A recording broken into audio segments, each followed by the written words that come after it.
सवालई ग सखी बेलनवा पिया पटक के मारना। मुसवालई ग सखी बेलनवा पिया पटक के मारना। मुसवालई ग सखी बेलनवा पिया पटक के मारना।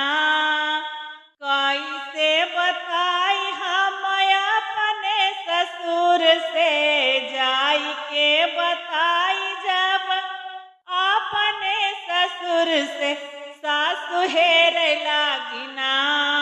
सासु हेर लागिना ओही कोनवाया तरवा सासु हेर लागिना। ओही कोनवाया तरवा सासु हेर लागिना। मुसवालई ग सखी बेलनवा पिया पटक के मारना। मुसवालई ग सखी बेलनवा पिया पटक के मारना।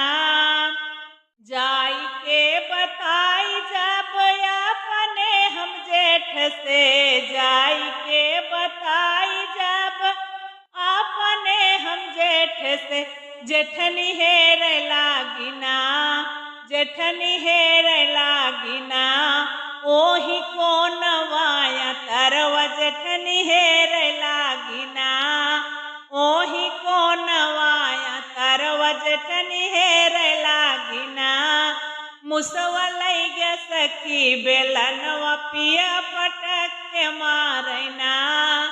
मुसवालई ग सखी बेलनवा पिया पटक के मारना। जाई के बताई जब अपने देवर से जाई के बताई जब अपने देवर से ननदी हेर लागिना। हो ननदी हेर लागिना ओही कोनवाया तरवा ननदी हेर लागिना। ओही कोनवाया तरवा ननदी हेर लागिना। मुसवालई ग सखी बेलनवा पिया पटक के मारना। मुसवालई ग सखी बेलनवा पिया पटक के मारना। मुसवालई ग सखी बेलनवा पिया पटक के मारना।